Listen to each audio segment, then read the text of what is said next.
बिस्मिल्लाहिर्रहमानिर्रहीम। ये चैप्टर 3 है। इसमें हम चार चीज़ें डिस्कस करेंगे। एक, हम डिस्कस करेंगे फंक्शन की लिमिट। नंबर 2 पे हम डिस्कस करेंगे कंटिन्यूटी, और उसके बाद हम देखेंगे यूनिफॉर्म कंटिन्यूटी, और लास्ट में हम कुछ डिसकंटिन्यूअस फंक्शंस की एग्जांपल्स करेंगे। ठीक है, तो ये 4 टॉपिक यहाँ कवर करने हैं हमने। Limit and continuity. Limit of a function. Suppose x dx and y dy be two metric spaces. What is metric space? Metric space आप रिकॉल कर सकते हैं, एक नॉन एम्प्टी सेट है, x इज नॉन एम्प्टी, और matrix से मुराद एक function होता है जो x के दो पॉइंट्स का डिस्टेंस देता है, इसलिए इसकी डोमेन x क्रॉस x है, और ये हमेशा एक नॉन नेगेटिव रियल नंबर होता है, और जो कि कुछ कंडीशन सेटिस्फाई करता है। Number 1, distance of points is non negative. Number 2, distance of 2 points 0 if and only if points are same. Number 3, distance from x to y, it is same as distance from y to x. And number 4, distance from x to y less equal to distance from x to z than from z to y. So if a set x has a function d with the following properties, we call it distance.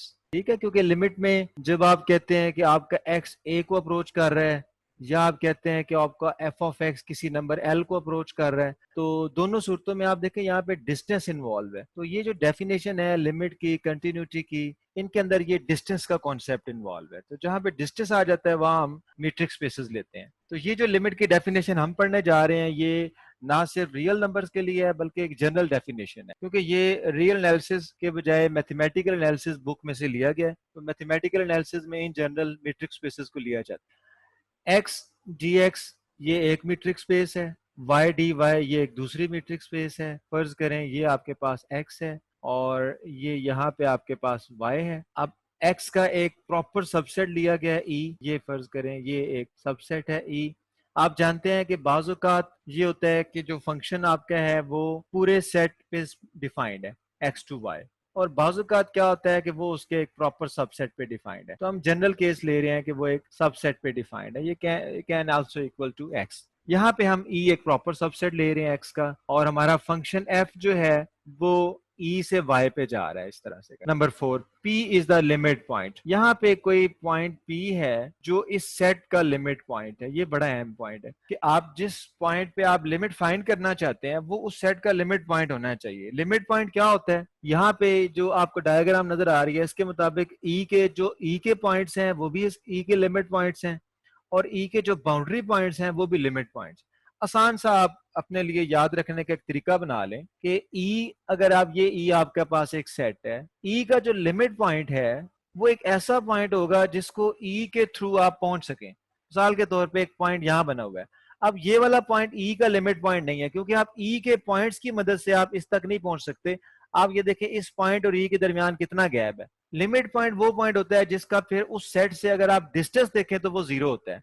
लिहाजा या तो वो ई के अंदर हो सकता है यहाँ पे इस डायग्राम के मुताबिक, या वो उसकी बाउंड्री पे होता है। इन जनरल आप यहाँ पे कह सकते हैं पी जो है जिस पॉइंट पे आपने लिमिट फाइंड करनी है वो उस सेट का लिमिट पॉइंट होना चाहिए, ताकि आप उसे, आपका एक्स जो है उसे आप अप्रोच कर सके ई के पॉइंट्स के थ्रू। ठीक है, इन अदर वर्ड्स आप ये भी कह सकते हैं पी अगर ई का लिमिट पॉइंट है तो फिर ई के अंदर एक सीक्वेंस ऐसा पड़ा होगा जो इस पी को कन्वर्ज कर रहा होगा। ठीक है, तो ये फजीलते हैं एक लिमिट पॉइंट। ठीक है, अच्छा नेक्स्ट, ये तो चार चीजें बुनियादी हो गई। अब हम बात करते हैं लिमिट की। We say that F of x approaches to a number Q as x approaches to p, or we write limit x approaches to p f of x equal to q। ये हम कब कह सकते हैं? If for every epsilon greater than 0 there exists delta greater than 0 such that the distance between f of x and q is less than epsilon whenever distance between x and p is less than delta। ये epsilon delta definition आप use करते हैं। थोड़ा सा मैं आपको इसकी geometry समझा देता हूँ। ये आपके पास है रियल लाइन, ये डोमेन है, यहाँ पे ये एक्स सेट है, यहाँ एक पॉइंट है पी जिस पे आप लिमिट फाइंड करना चाहते हैं। ये आपके पास वाई है, फर्ज करें ये भी रियल लाइन है, यहाँ आपके पास एक पॉइंट पड़ा है क्यू। ये आपके फंक्शन की वैल्यूज को रिप्रेजेंट कर रहा है, ये डोमेन की वैल्यूज को रिप्रेजेंट। अब जब आप कहते हैं कि आपका एफ ऑफ एक्स क्यू को अप्रोच कर रहा है जबकि एक्स पी को अप्रोच कर रहा है, तो इसका एक्स एक्स पी को अप्रोच करने का क्या मतलब है कि एक्स जो है उसका और पी का डिस्टेंस कम होता जा रहा है। यानी जब भी आप पी के गिर्द एक डेल्टा नेबरहुड बनाते हैं, P plus delta, P minus delta, जब भी आपका जो एक्स है वो इस नेबरहुड के अंदर होगा ना, P minus delta, P plus delta, तो आपका जो एफ ऑफ एक्स होगा वो एप्साइलन नेबरहुड के अंदर होगा, Q minus epsilon, Q plus epsilon. ये डेफिनेशन है लिमिट की। तो आप कहेंगे कि आपका एफ ऑफ एक्स क्यू को अप्रोच कर रहा है जब आपका एक्स जो है वो पी को अप्रोच कर रहा है। इसे आप इस तरह लिखते हैं कि for all epsilon greater than zero. अब जरा इसका मतलब सोचें क्या है for all epsilon greater than zero. इसका मतलब ये है कि क्यू के गिर्द आप जितना मर्जी बड़ा या छोटा इंटरवल ड्रा कर लें, क्यू माइनस एप्साइलन और क्यू प्लस एप्साइलन, ये हमेशा आप पहले एप्साइलन फिक्स करते हैं। आपने एक एप्साइलन फिक्स किया, उसकी मदद से क्यू के गिर्द एक ओपन इंटरवल बन गया। उसके बाद आप क्या करते हैं, आप डेल्टा फाइंड करते हैं और ये उस एप्साइलन पे डिपेंड कर रहा होता है। अब आप डेल्टा फाइंड करते हैं, डेल्टा किस तरह फाइंड करते हैं, ये एक्स है। अब एक्स के गिर्द एक ऐसा ओपन इंटरवल हमें मिलना चाहिए, एक्स माइनस डेल्टा और एक्स प्लस डेल्टा, कि जब आपका सॉरी ये मुझे पी लिखना चाहिए था क्योंकि लिमिट हम पी पॉइंट पे ले रहे हैं।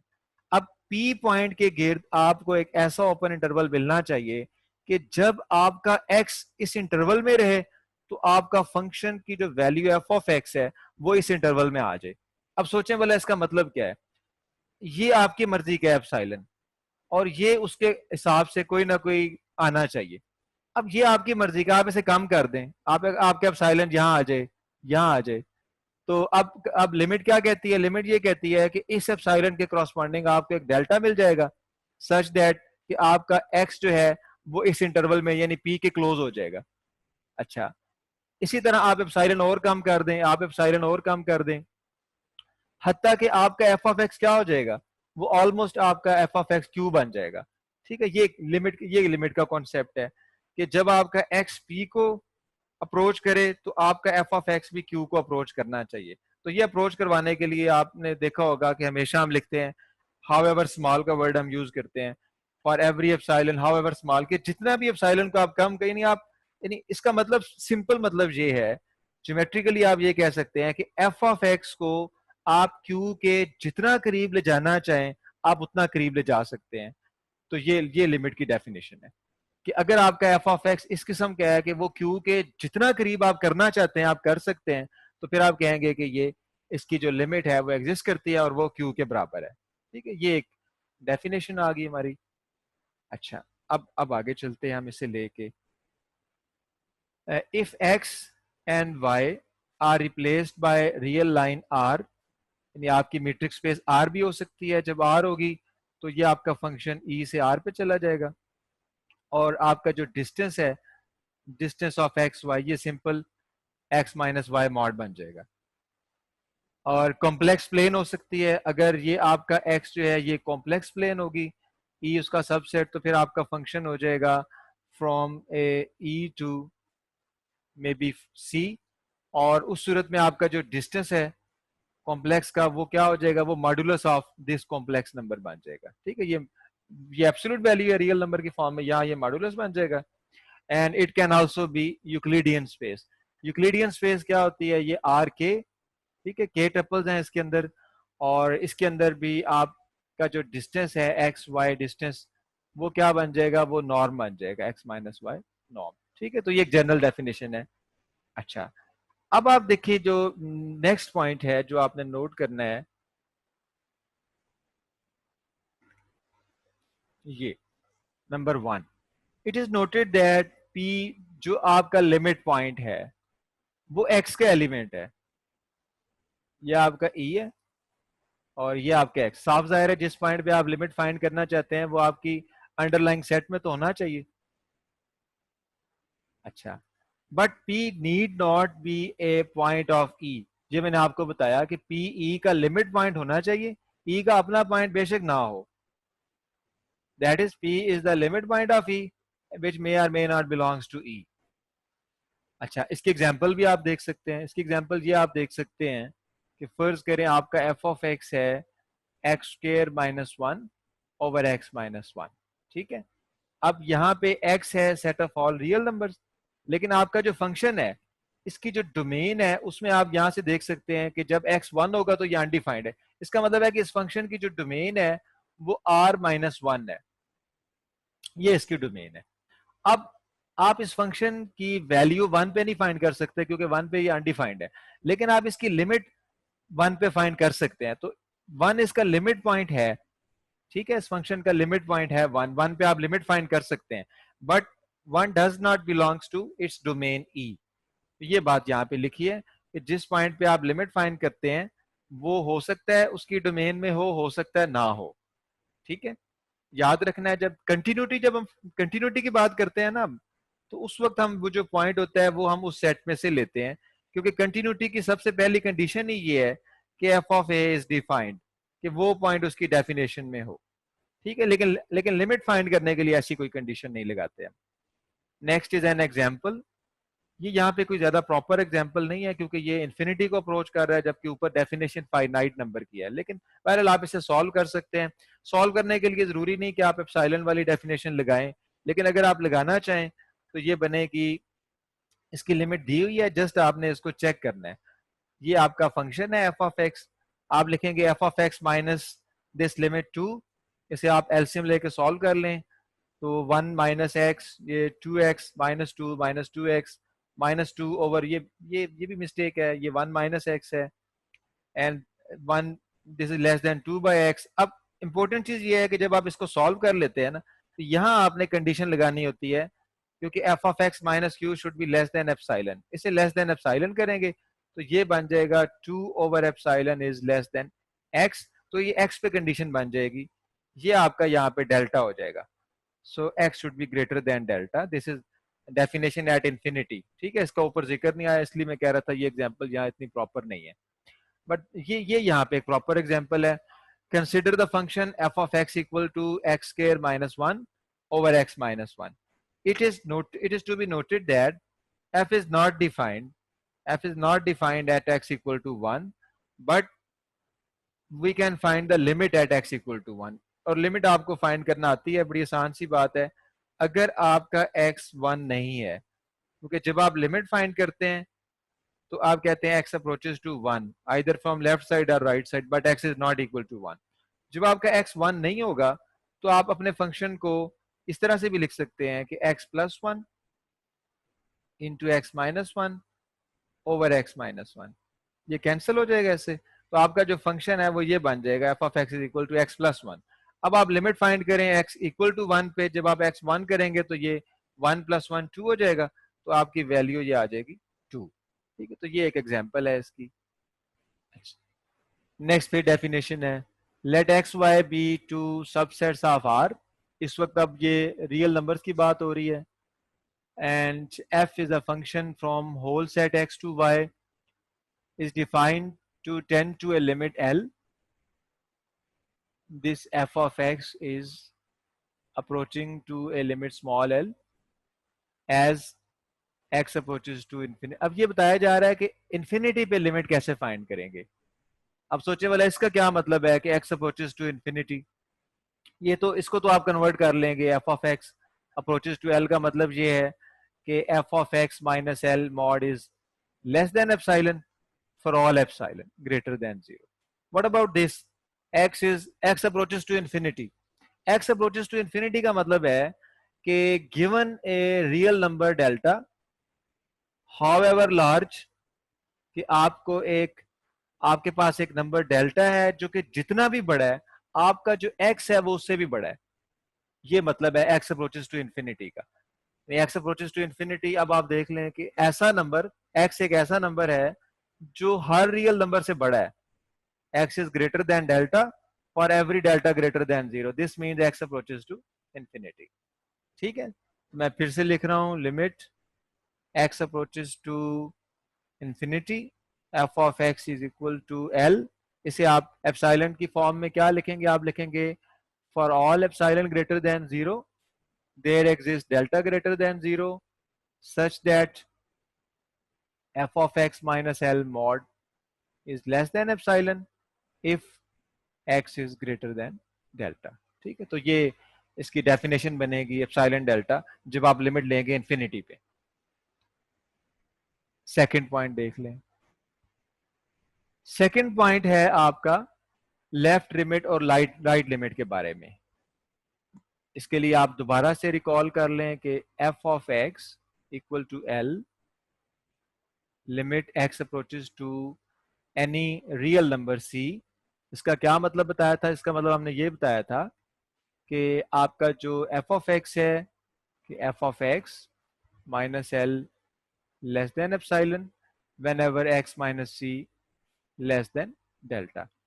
इसे अगर आप सॉल्व करें तो ये आपके पास बन जाता है एल और ये आपके पास बन जाता है एल एल माइनस एप्सिलॉन, यहाँ पे आ जाएगा L plus epsilon.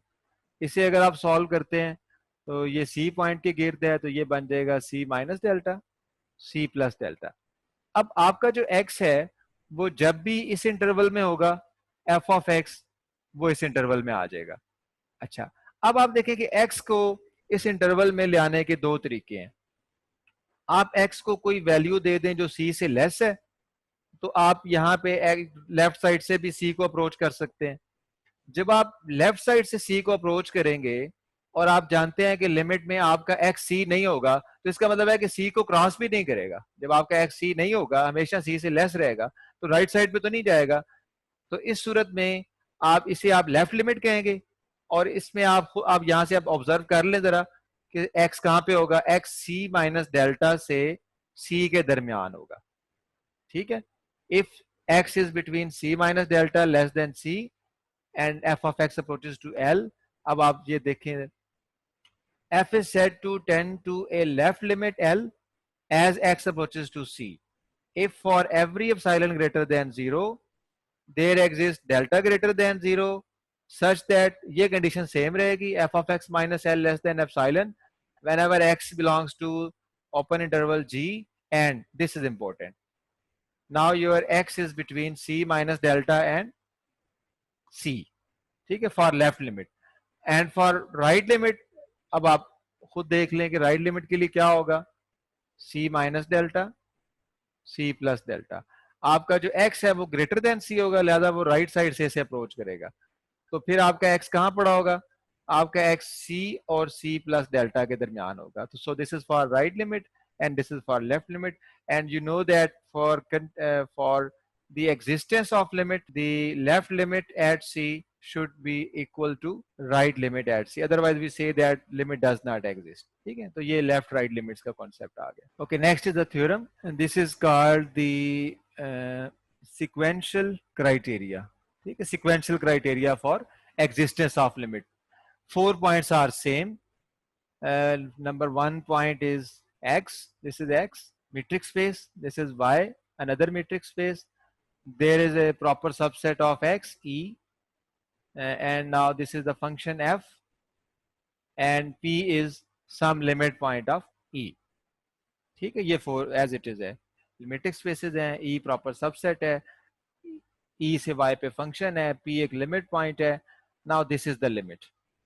Limit f of x is equal to q as x approaches to p if and only if this condition is satisfied. And what is this condition? ये condition बड़ी simple है। आपका f of x q को approach करेगा as x approaches to p if and only if this condition is satisfied. क्या condition है? condition ये है कि ये आपके पास है x, ये आपके पास है पॉइंट p और आप x को अप्रोच करवा रहे हैं p को, और इधर क्या होगा, इधर है f of x, ये पड़ा है q। जब x p को अप्रोच करेगा तो f of x किसे अप्रोच करेगा, ये q को अप्रोच करेगा।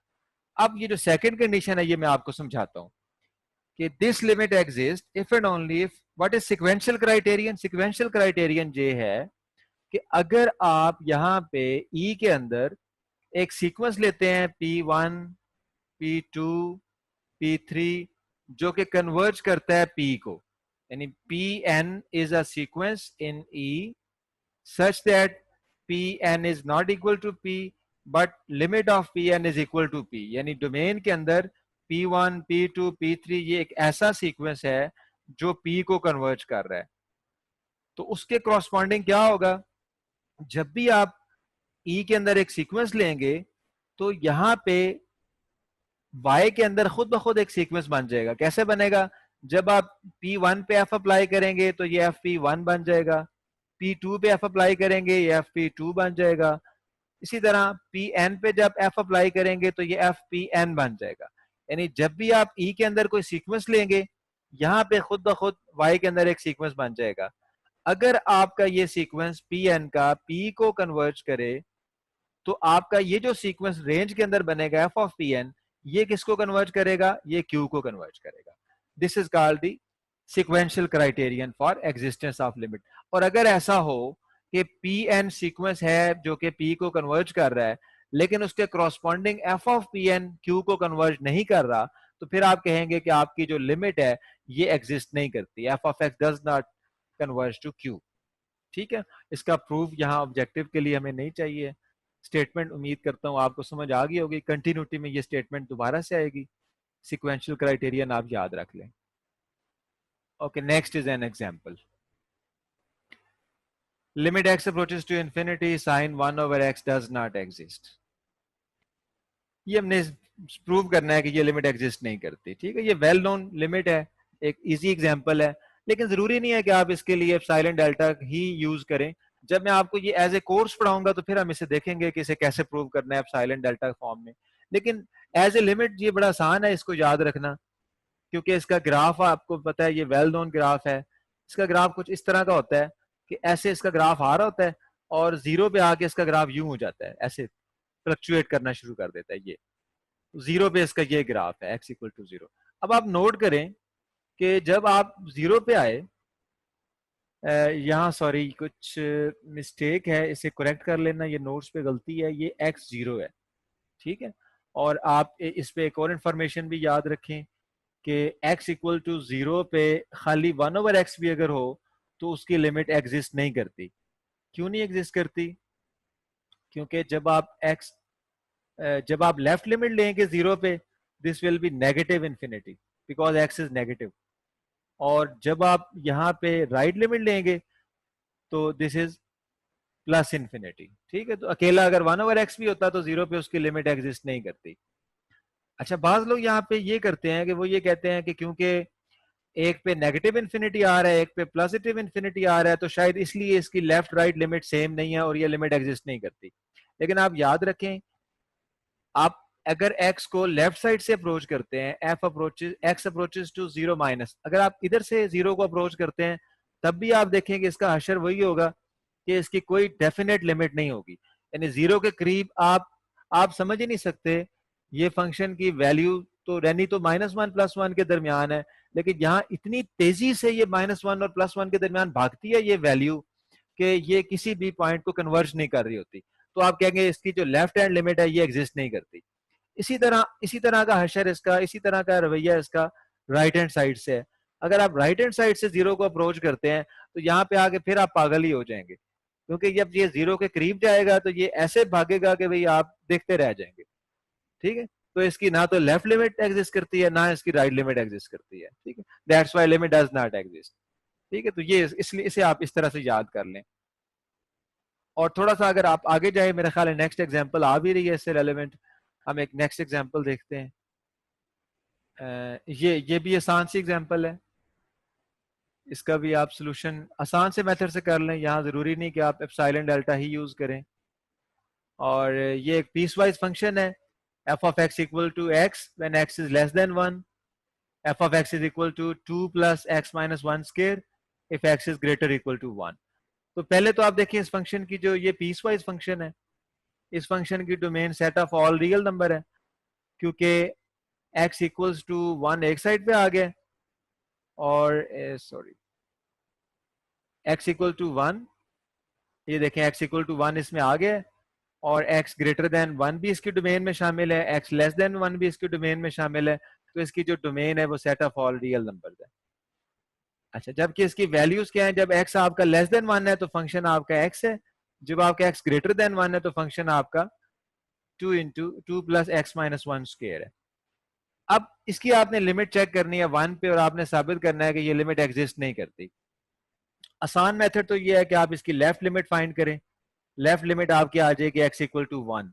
अब आप इसकी राइट लिमिट फाइंड करें तो राइट लिमिट आ जाएगी 2 प्लस 1 माइनस 1, तो ये आ जाएगी 2। आप कहेंगे left limit is not equal to right limit, therefore this limit does not exist.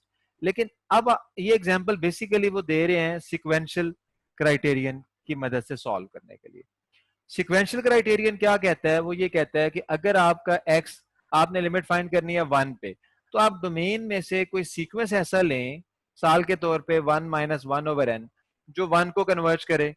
तो ये सीक्वेंस 1 माइनस 1 ओवर एन जो है ये 1 को कन्वर्ज कर रहा है। ठीक है, अच्छा। अब आपने क्या करना है? अब आपने इसके corresponding F of X N लेना है।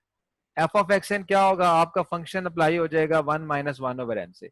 अब ये जो 1 माइनस 1 ओवर एन है ये लेस देन 1 है, और जब लेस देन 1 हो तो फंक्शन की वैल्यू एज इट इज रहती है, F of x equal to X होता है, लिहाजा इसकी वैल्यू रही एज इट इज जे। और जब आप इसकी लिमिट फाइंड करेंगे एफ ऑफ एक्स एन की, तो ये लिमिट क्या हो जाएगी? 1 ओवर एन जीरो हो जाएगा, इसकी लिमिट आ जाएगी जीरो। यानी जब आपका एक्स एन, ये एक्स एन, जब आपका एक्स एन 1 को अप्रोच करेगा तो आपका जो एफ ऑफ एक्स एन है उसकी लिमिट भी 1 हो जाएगी। अच्छा, अब आप देखें, अब हम एक्स एन एक और सीक्वेंस लेते हैं और अब हम 1 प्लस 1 ओवर एन लेते हैं। तो ये सीक्वेंस भी आप देखें, जब लिमिट लेंगे 1 ओवर एन जीरो हो जाएगा, ये सीक्वेंस भी 1 को अप्रोच कर रहा है। जैसे कि ये सीक्वेंस 1 को अप्रोच कर रहा था, ये सीक्वेंस भी 1 को अप्रोच कर रहा है। अगर ये लिमिट एग्जिस्ट कर रही है तो सिक्वेंशियल क्राइटेरियन ये कहता है कि जो उसके क्रॉसपॉन्डिंग रेंज के अंदर जो सीक्वेंस बनेगा वो भी फिर अगर इस सूरत में 1 को कन्वर्ज कर रहा है तो हर सूरत में 1 को ही कन्वर्ज करना चाहिए, क्योंकि लिमिट इज यूनिक। अच्छा, अब अगर आप यहाँ पे एफ ऑफ एक्स एन देखें तो ये बन जाएगा F of 1 plus 1 over N. और जब आप फंक्शन में ये पुट करेंगे, now your X is greater than 1, 1 plus 1 over N, जब ग्रेटर देन 1 होगा तो आपके पास फंक्शन जे है, 2 प्लस एक्स की जगह आ जाएगा 1 plus 1 over N minus 1 square. ये 1 माइनस 1 से कैंसिल, 1 ओवर एन स्क्वायर। जब आप लिमिट लेंगे तो ये जीरो हो जाएगा, यहां आपके पास 2 रह जाएगा। अब आप देखिए लिमिट इज यूनिक, लेकिन इस केस में आपके पास दो डिफरेंट लिमिट आ रही हैं। आपका x तो 1 को ही अप्रोच कर रहा है, एफ ऑफ एक्स 1 को अप्रोच कर रहा है। यहां पे भी आपका x 1 को ही अप्रोच कर रहा है, लेकिन एफ ऑफ एक्स 2 को अप्रोच कर रहा है। इसका मतलब है कि लिमिट एग्जिस्ट नहीं करती, क्योंकि अगर लिमिट एग्जिस्ट करती तो तमाम सीक्वेंसेस जो 1 को अप्रोच कर रहे होते, उनके क्रॉसपॉन्डिंग रेंज के अंदर जो सीक्वेंस है वो भी 1 को अप्रोच करता। ठीक है, so the limit does not exist. ठीक है, ये मैं इसको देख के 1 कह रहा हूं कि अगर ये 1 को अप्रोच कर रहा है तो ये भी 1 को अप्रोच करना चाहिए। लेकिन जरूरी नहीं कि हर फंक्शन की लिमिट 1 ही हो। जो उस फंक्शन की लिमिट होगी एल, ये हर सीक्वेंस पे जो रेंज का सीक्वेंस होगा वो फिर एल को ही अप्रोच करना चाहिए। ठीक है, तो ये इस तरह से करके आप हर तरह से कर सकते हैं, लेकिन एमसीक्यूज में तो आपको नहीं कहा जाना। नेक्स्ट एग्जांपल, ये बड़ी इंपॉर्टेंट एग्जांपल है, ये डिरिचलेट फंक्शन है और ये बड़ा इंपॉर्टेंट किस्म का फंक्शन है। क्यों ये इंपॉर्टेंट फंक्शन है अभी मैं आपको बताता हूँ। सबसे पहले आप इसकी डोमेन देखें। इस फंक्शन की जो डोमेन है वो set of all real number है। क्यों? क्योंकि इसमें तमाम रैशनल नंबर भी आ गए, तमाम इरेशनल भी आ गए। तो ये आपके पास जब आपने इकट्ठा किया ऐसे तो डोमेन इसकी set of all real number बन गई। इस फंक्शन की रेंज क्या है? रेंज इसकी है, या तो इसका आंसर 0 है जब एक्स रैशनल है, या इसका आंसर 1 है। तो ये दो ही इसके आंसर है, 0 1। लिहाजा आप कह सकते हैं कि ये this is an example of a bounded function. ये एक बाउंडेड फंक्शन है क्योंकि इसकी वैल्यू 0 1 के दरमियान है या 0 1 है। प्रूव ये करना है कि इसकी लिमिट कहीं पे भी एग्जिस्ट नहीं करती इस इंटरवल 0 1 के अंदर। This limit does not exist. अच्छा, अब आप ये सब्जेक्टिव के लिए हम ये कर लेंगे ये मेथड, लेकिन अभी आप इसको देखें जरा ऑब्जेक्टिव के लिए। अच्छा, अभी मैंने आपको एक तरीका सिखाया सिक्वेंशियल लिमिट का। हम किसी भी पॉइंट पी पे इसकी लिमिट साबित कर देंगे कि वो एग्जिस्ट नहीं करती। ठीक है, अच्छा। अब पी क्या है? पी एक रियल नंबर है। और क्यू क्या है? क्यू डेंस है, Q is dense in are. Q dense in are का मतलब ये है कि आपको एक सीक्वेंस मिल जाएगा रैशनल नंबर्स का जो कि उस पॉइंट पी को कन्वर्ज करेगा, ठीक है। तो ये एक्स एन आपका पी को कन्वर्ज कर गया। अब आप निकालें एफ ऑफ एक्स एन, और एफ ऑफ एक्स एन को किसे कन्वर्ज करना चाहिए, इसे सपोज के क्यू को कन्वर्ज करना चाहिए। अच्छा, अब आप देखें एफ ऑफ एक्स एन क्या बनेगा। एक्स एन क्या है, एक्स एन आपका रैशनल नंबर है, और रैशनल नंबर पे वैल्यू क्या होती है फंक्शन की, जीरो। ये जीरो हो जाएगा। इसका मतलब है कि ये सीक्वेंस है, ये पूरा सीक्वेंस है एफ ऑफ एक्स एन, और ये किसको कन्वर्ज करेगा, क्यू को। और अगर ये क्यू को कन्वर्ज करेगा तो फिर क्यू भी जीरो होगा, क्योंकि ये लेफ्ट हैंड साइड पे ये जो सीक्वेंस है ये कांस्टेंट है, जीरो जीरो जीरो, तो इसका मतलब है कि ये क्यू भी जीरो है। लिहाजा इसकी लिमिट किसी भी पॉइंट पे अगर आप लेते हैं, सिक्वेंशियल क्राइटेरियन ये कहता है कि इसकी लिमिट आ जाएगी जीरो। अच्छा, अब आप जरा इसी पॉइंट पी को इरेशनल की मदद से देखें। इरेशनल नंबर जो है वो भी डेंस हैं आर के अंदर। इसका मतलब है कि आपके अब आपको एक सीक्वेंस वाई एन मिल जाएगा set of all irrational numbers के अंदर, जो कि उस पॉइंट को कन्वर्ज करेगा। अब जरा आप सिक्वेंशियल क्राइटेरियन लगाएं तो आपका जो एफ ऑफ वाई एन है ये किसको कन्वर्ज करना चाहिए, सेम इसी जीरो को कन्वर्ज करना चाहिए, क्योंकि अगर लिमिट एग्जिस्ट करती है तो हर सीक्वेंस से सेम लिमिट आनी चाहिए, so limit should be zero. अब जरा आप फंक्शन पे अप्लाई करें, वाई एन आपके पास इरेशनल है, इरेशनल हो तो आपका फंक्शन क्या वैल्यू देता है, वन। तो Y one Y two Y three हर पॉइंट पे इसकी वैल्यू वन वन वन आएगी, तो आपका ये सीक्वेंस कांस्टेंट सीक्वेंस वन का आ जाएगा। तो रिजल्ट क्या बना कि ये सीक्वेंस जीरो को कन्वर्ज कर रहा है, but this is not true, because constant sequence है तो ये वन को कन्वर्ज करेगा, जीरो को कन्वर्ज नहीं करेगा। लिहाजा आपने देखा कि किसी भी पॉइंट पी के लिए अगर आप रैशनल नंबर का सीक्वेंस लेते हैं तो वो जीरो को कन्वर्ज कर रहा है, अगर आप इरेशनल नंबर लेते हैं तो आपका फंक्शन वन को कन्वर्ज कर रहा है। So the limit is not unique, hence by sequential criterion this limit does not exist. चलें इससे आगे चलते हैं। नेक्स्ट इज दिस लिमिट, ठीक है। This is very trivial case, आप इसे बड़ी आसानी से समझ सकते हैं और आप करते आ रहे हैं। आप इसे भी साइलेंट डेल्टा में हम सब्जेक्टिव में कर लेंगे, लेकिन यहाँ हम इसे एक सिंपल वे में कर सकते हैं, x sign one over x. इसे अगर आप गौर करें तो ये दो फंक्शन है, हम लिमिट की प्रॉपर्टीज यूज करके X approaches to zero X और X approaches to zero sine one over X. ये तो जीरो है, ये क्या है, अगर ये इन्फिनिटी होगा तो गड़बड़ हो जाएगी, जीरो इंटू इन्फिनिटी गड़बड़ हो जाएगी, लेकिन अगर ये रियल नंबर हुआ तो कोई गड़बड़ नहीं होगी। आपको पता है कि ये साइन फंक्शन है, साइन फंक्शन की अभी मैंने ग्राफ दिखाया था ऐसे करके आपको, इस किस्म का कोई ग्राफ होता है कि माइनस वन और प्लस वन के दरमियान रहता है, ये बाउंडेड है, इसकी वैल्यू रहनी है माइनस वन से प्लस वन के दरमियान, कुछ भी हो सकता। अब कुछ भी हो, चाहे वो यूनिक हो ना हो, लेकिन इन्फिनिटी नहीं है। अब ये कुछ भी है, जब जीरो से मल्टीप्लाई होना है answer will be zero, so this limit is zero. Same is the case अगर आप यहाँ कोई एक्स की कोई भी हायर पावर ले लें, ठीक है, जबकि वो पॉजिटिव इंटीजर हो तो कोई प्रॉब्लम नहीं आएगा। In all these cases your answer will be zero. ये मीटिंग का टाइम खत्म हो गया, ये meeting. If limit f of x approaches to c exist, it is unique। आप क्या करेंगे, आप सपोज करेंगे कि दिस इज नॉट यूनिक, और आप दो लिमिट सपोज कर लेंगे L1 L2। इसका मतलब ये होगा कि आपका जो फंक्शन है f of x वो L1 को भी अप्रोच कर रहा है, और आपका जो फंक्शन है वो L2 को भी अप्रोच कर रहा है। इसका मतलब है कि for all epsilon greater than zero there exist delta one for L1 delta two for L2, क्योंकि ये वो स्टेज है जिस पे आपका एफ ऑफ एक्स L1 के करीब होगा, ये वो स्टेज है जिस पर आपका एफ ऑफ एक्स L2 के करीब होगा, और ये मुख्तलिफ हो सकती है। तो ये by definition f of x approaches to L1 when x minus c is less than delta one, f of x minus L2 is less than epsilon whenever x minus c is less than delta two. अब आपने L1 equal to L2 prove करना है, तो आप इनका difference देख लें, L1 minus L2 mod, इसमें f ऑफ x को प्लस माइनस कर लें, सेपरेट करेंगे, सो this is less than epsilon, this is also less than epsilon, so this is equal to 2 epsilon. Now what is this, this is L1 minus L2, this is less than 2 epsilon, ठीक है, where epsilon is arbitrary। अब ये आपके पास एक non negative number है, and this non-negative number is less than every positive real number, then it is only possible if L1 minus L2 is 0.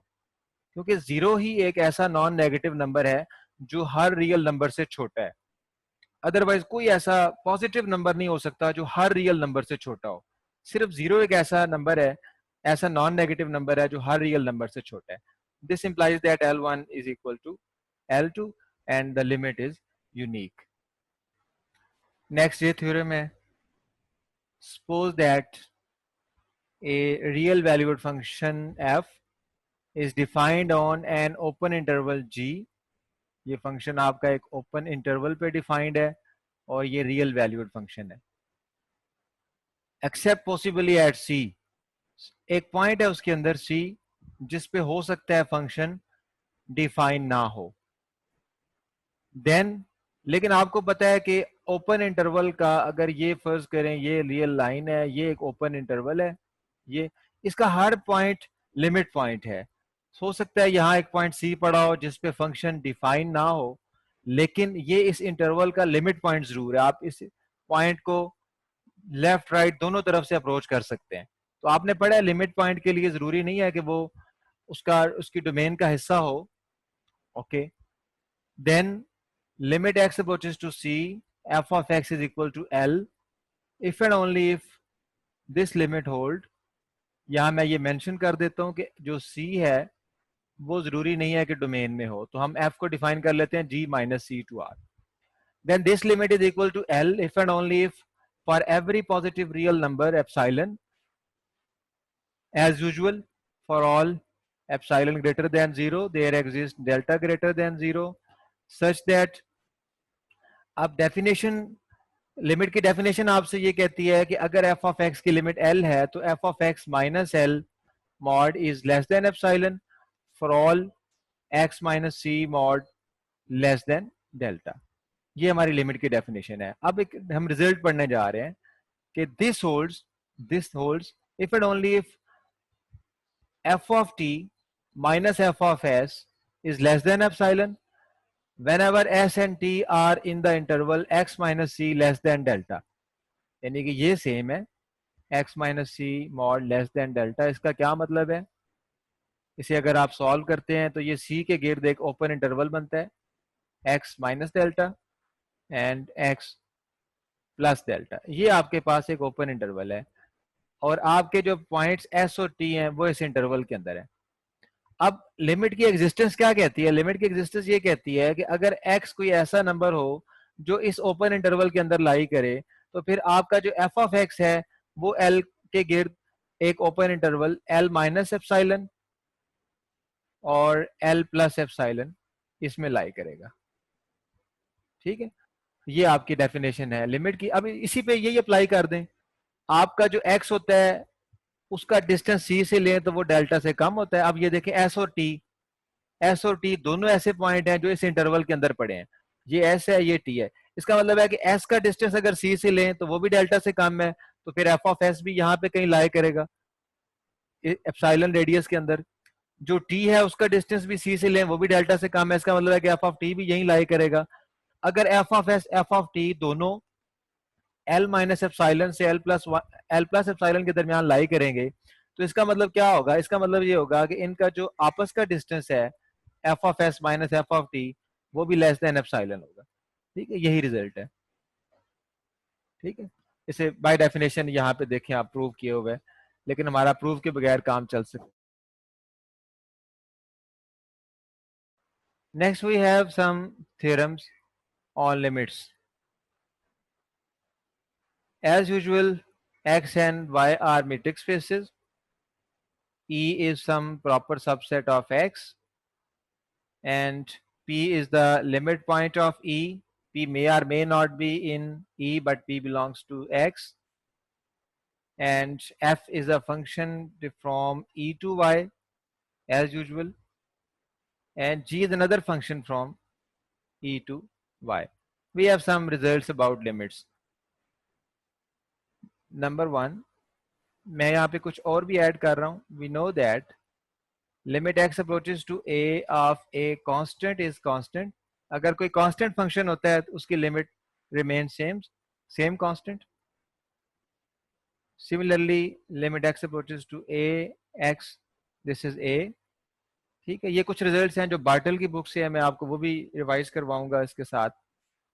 Number 3 पे ये result आ जाए जो यहाँ पे लिखे हुए हैं कि limit of f of x plus g of x plus minus, this is equal to, if f of x limit a, g of x limit b, then this is a plus minus b.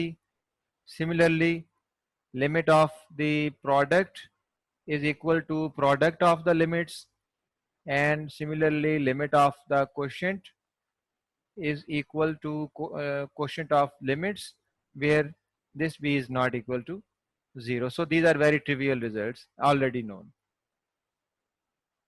Okay, now the definition of continuity. Again, क्योंकि आपने limit का concept use करना है तो आपका distance involve होगा. Again we have to metric spaces. Again we have a subset.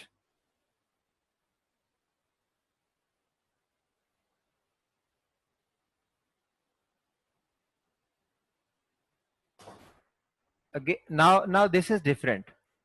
Now P is exactly element of E. Limit define करते हुए आपने कहा था P is limit point of E. P is limit point of E. क्योंकि limit find करने के लिए P का E में होना जरूरी नहीं है. But now this P is an element of E.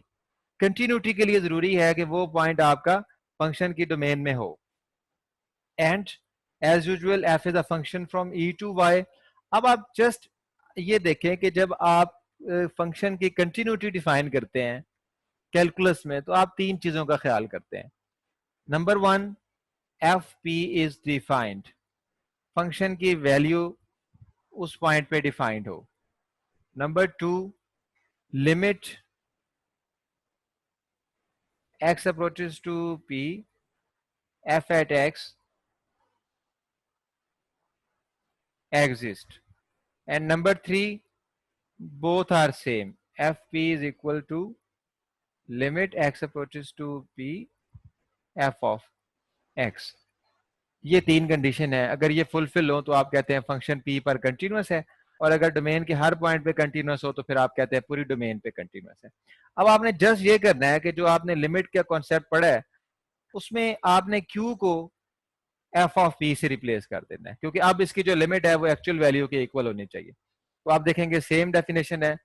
f is said to be continuous at p if for all epsilon there exists delta such that distance of fx fp is less than epsilon whenever distance of xp is less than delta and x is an element of e.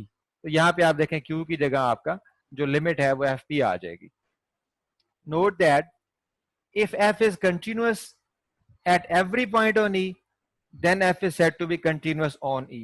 क्योंकि ये जो continuity है ये point wise continuity है. आप हर point के लिए continuity को अलग से डिफाइन कर सकते हैं, और अगर फंक्शन ई के हर पॉइंट पे कंटिन्यूअस हो तो फिर आप कहते हैं फंक्शन पूरे सेट पे कंटिन्यूअस है. It is to be noted that f has to be defined at p if and only if the limit at p is equal to value at p. ठीक है, limit is equal to actual value at p. Now we have some examples. Number 1, first example is constant function. आपका जो constant function होता है ये continuous function होता है. Suppose this is your constant function. ये आपके पास cost, ये continuous line होती है. Constant function is always continuous function. Second example is identity function. Identity function क्या होता है? जब आपका f of x और x same होते हैं. In that case you have this line bisecting first and third quadrant. This is also a continuous line. Number 3, every polynomial function is continuous. हर किस्म की polynomial continuous होती है. ठीक है, और polynomials में आपको पता है कि domain of every polynomial is whole set of all real number, और जो रेंज है वो डिपेंड करती है. मिसाल के तौर पे ये भी एक पॉलिनोमियल है लेकिन इसकी जो रेंज है, इसकी जो ग्राफ है वो एक स्ट्रेट लाइन है, इसकी रेंज भी set of all real number है. और एक्स स्क्वायर ये क्वाड्रेटिक पॉलिनोमियल है लेकिन इसकी जो रेंज है वो जस्ट नॉन नेगेटिव नंबर्स हैं, इसके बरक्स एक्स क्यूब ये पोलिनोमियल है और इसकी रेंज ऑल रियल नंबर्स हैं। तो ये जो रेंज है पोलिनोमियल की वो उस पोलिनोमियल पे डिपेंड करती है, लेकिन इसकी डोमेन हमेशा set of all real number होती है और ये हर पॉइंट पे कंटिन्यूस होती है। पोलिनोमियल्स के बाद आ जाता है आपका रैशनल फंक्शन। रैशनल फंक्शन होता है रेशियो ऑफ टू पोलिनोमियल। ये एक पोलिनोमियल है और ये कोई दूसरी पोलिनोमियल है, ये अब आपके पास रैशनल फंक्शन बन गया। रैशनल फंक्शन डिफाइन होता है जब आपकी जो डिनोमिनेटर में पोलिनोमियल है वो नॉन जीरो हो, तो ये फंक्शन डिफाइन होता है। और जिन पॉइंट पे ये डिफाइन होता है ये उन तमाम पॉइंट्स पे कंटिन्यूस होता है। So a polynomial function is continuous on all the points where it is defined. जहां जहां ये डिफाइंड है वहां ये कंटिन्यूस है, जहां ये डिफाइंड नहीं होता वहां ये कंटिन्यूस नहीं होता। ठीक है, इसके बाद आप देख लीजिएगा कि आपके जो ट्रिग्नोमेट्रिक फंक्शन है साइन कॉज, ये कंटिन्यूस है, कंटिन्यूस एवरीवेयर। और टेन, कॉट, सीकेंड, कोसीकेंड, इसमें आपको कुछ रिस्ट्रिक्शन लगानी पड़ती हैं, लेकिन जहां ये डिफाइंड है वहां ये कंटिन्यूस है। ठीक है, तो यहाँ पे इस तरह आप और बहुत सारी एग्जांपल ले सकते हैं कंटिन्यूटी के बारे में। यहाँ मैं आपको ये भी बता दूं कि आप कुछ लिमिट के फार्मूले आप ऑलरेडी पढ़ चुके हैं जो आप यूज करते हैं, वो भी आप यहाँ रिवाइज कर सकते हैं। जैसे ट्रिग्नोमेट्री में आपका फार्मूला है limit sine x over x this is equal to 1। इसी तरह limit 1 minus cos x over x this is limit x approaches to 0, this is equal to 0। इसी तरह आप यहाँ पे एक फार्मूला लिमिट्स का यूज करते हैं x approaches to 0, 1 plus 1 over x power x this is equal to e. Similarly limit sorry यहाँ पे इंफिनिटी था, limit x approaches to 0, 1 plus x 1 over x this is also equal to e। ठीक है, and limit x approaches to 0 a power x minus 1 over x this is equal to log a, and limit x approaches to 0 e power x minus 1 over x this is log e which is 1। तो आप ये फार्मूले आप limit के जब आप ये topic पढ़ने लगे तो साथ आप वेल नोन लिमिट्स याद कर लें। Similarly you know that limit x approaches to 0 हो और 1 over x हो, so this is does not exist। but अगर if it is left limit this is negative infinity, and if it is right limit it is positive infinity। and similarly limit x approaches to 0 e power 1 over x, इसमें यही problem आता है, अगर ये negative हो तो e power negative infinity give 0, और अगर ये पॉजिटिव हो e power minus 1 over e power plus 1 over x this plus infinity. ठीक है, इसके अलावा जो आपको रिकॉल करना है यहाँ पे वो एब्सोल्यूट वैल्यू फंक्शन है। एब्सोल्यूट वैल्यू फंक्शन का graph you know like this, and this function is defined as x when x is greater equal to 0 minus x when x is less equal to 0। And what about the continuity, this is continuous. ठीक है, ये linear है, linear factor is continuous, ये भी linear है, linear is continuous. Only problem is at this point 0, and at 0 right limit is 0 left limit is 0, so it is continuous everywhere। इसके बरक्स एक important example हम use करते हैं bracket function of x की। this is very important function। what is bracket function of x? bracket function of x की value रहती है 0 जब ये function 0 से 1 के दरमियान होता है। इसकी वैल्यू 1 हो जाती है जब ये 2 से लेस रहता है। इसकी वैल्यू 2 हो जाती है जब ये 3 से लेस रहता है। इसे हम सीलिंग फंक्शन भी कहते हैं, जंप फंक्शन भी कहते हैं। 0 से लेके 1 तक इसकी ये वैल्यू है और उसके बाद 1 से लेके 2 तक इसकी ये वैल्यू होती है। यहाँ पे इसकी वैल्यू नहीं आ रही होती, यहाँ नहीं आ रही होती। अच्छा, इसी तरह आगे ये इस तरह चलता जाता है। तो ये ब्रैकेट फंक्शन है। ब्रैकेट फंक्शन देखें ये अब देखें 1 पे ये गैप, ये जंप आ गया 1 पे, ये डिसकंटिन्यूटी को शो करता है। यहाँ पे डिसकंटिन्यूअस है, 2 पे ये डिसकंटिन्यूअस है, 3 पे ये डिसकंटिन्यूअस है, यानी तमाम इंटीजर वैल्यूज पे ये डिसकंटिन्यूअस है और इसके अलावा इंटरवल के दरमियान में ये कंटिन्यूअस है। ये स्ट्रेट लाइन आपको कंटिन्यूटी शो करती है। ठीक है, तो ये एक इंपॉर्टेंट एग्जांपल है लिमिट के क्वेश्चंस के लिए और कंटिन्यूटी के क्वेश्चंस के लिए। ठीक है, और इस तरह बहुत सारे यहाँ पे हैं हमारे पास। एक सिग्नम फंक्शन यूज होता है, सिग्नम फंक्शन ऑफ एक्स, इसे लोग साइन फंक्शन भी कहते हैं। ये साइन ही देता है, एक्स अगर पॉजिटिव हो तो ये +1 होता है, एक्स अगर नेगेटिव हो तो ये -1 होता है। और बेसिकली ये साइन फंक्शन होता क्या है, ये अगर एफ ऑफ एक्स आप देखें एक्स मॉड, और इसका अगर आप डेरिवेटिव एक्स एक्स क्या एक्सपेक्ट करेंगे, ये एक्स है ये माइनस एक्स है, आप इसका डेरिवेटिव ये एक्सपेक्ट करेंगे 1 - 1, तो ये एक किस्म का इसका डेरिवेटिव देता है ये जो सिग्नम फंक्शन होता है, ठीक है, क्योंकि इसका जब आप डेरिवेटिव लेते हैं तो वो इसी फॉर्म के अंदर आता है। इसे हम एक्स ओवर एक्स मॉड भी लिख सकते हैं when x is not equal to 0। और इसका ग्राफ भी बड़ा इंपॉर्टेंट है, सिग्नम फंक्शन जब एक्स आपका पॉजिटिव होता है तो इसका ग्राफ 1 पे होता है, और जब आपका एक्स नेगेटिव होता है तो इसका ग्राफ -1 पे होता है। So this is -1, this is +1, this is called signum function. और इस तरह के कुछ फंक्शंस हैं जो आपको स्टडी कर लेने चाहिए, उनकी डोमेन रेंज देख लेनी चाहिए, उनकी लिमिट कंटिन्यूटी देख लेनी चाहिए। ठीक है, नेक्स्ट आपके पास देखिए 3 सेट है, एक आपके पास सेट एक्स है, एक आपके पास सेट वाई है। ई सबसेट है एज यूजुअल, ई सबसेट है एक्स का। आपका फंक्शन एफ डिफाइन है एज यूजुअल ई से ये जा रहा है वाई पे, ये आपका फंक्शन आ गया एफ। उसके बाद एफ की जो रेंज है एफ ऑफ ई, उस पे एक फंक्शन और डिफाइन है जी, वो आगे लेके गया आपको जेड पे। एफ फंक्शन आपको एक्स से वाई में लेके आया, जी फंक्शन आपको वाई से जेड पे लेके आया। अब इनकी कंपोजिशन क्या होती है, F of ji of x, ठीक है, यहाँ पे y आना चाहिए, F of ji of Y. ये क्या होता है, ये एक ऐसा फंक्शन होता है जो डायरेक्ट आपको x से लेके z पे ले जाए, और इसकी वैल्यू वही होती है जो एफ ऑफ जी की वैल्यूज हो। ठीक है, दो फंक्शन बना सकते हैं आप, एफ ऑफ जी और जी ऑफ एफ। और आप जानते हैं कि F of g is not equal to g of f. यहाँ पे कौन सा चाहिए, यहाँ पे हमें हम स्टार्ट लेना चाहते हैं एक्स से, ये हमारा एक्स है, एक्स पे कौन सा अप्लाई होगा, पहले एफ अप्लाई होगा, फिर एफ ऑफ एक्स पे कौन सा अप्लाई होगा, जी अप्लाई होगा ये। तो यहाँ पे ये हमारे पास एच ऑफ एक्स है। थ्योरम बड़ा आसान सा है कि अगर एफ कंटिन्यूस हो एक्स पे, जी कंटिन्यूस हो एफ ऑफ एक्स पे, तो दो कंटिन्यूस फंक्शन की कंपोजिशन से जो नया फंक्शन बनेगा वो भी कंटिन्यूस होगा। ठीक है, इससे पहले आप जानते हैं कि अगर एफ और जी कंटिन्यूस फंक्शन हो तो एफ प्लस जी भी कंटिन्यूस होता है, एफ माइनस जी भी कंटिन्यूस होता है, एफ इंटू जी भी कंटिन्यूस होता है, एफ ओवर जी भी कंटिन्यूस होता है अगर जी नॉन जीरो हो। ठीक है, कंटिन्यूटी के बारे में ये रिजल्ट्स हैं। उससे नेक्स्ट ये है कि composition of two continuous function is also continuous. इसके अलावा आपने लिमिट इज यूनिक पढ़ लिया, सैंडविच थ्योरम आ जाता है, इनवर्स के बारे में आ जाता है, तो ये कुछ वेल नोन थ्योरम्स है।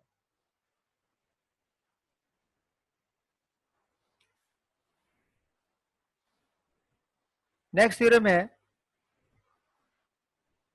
F is continuous on close and bounded interval a B.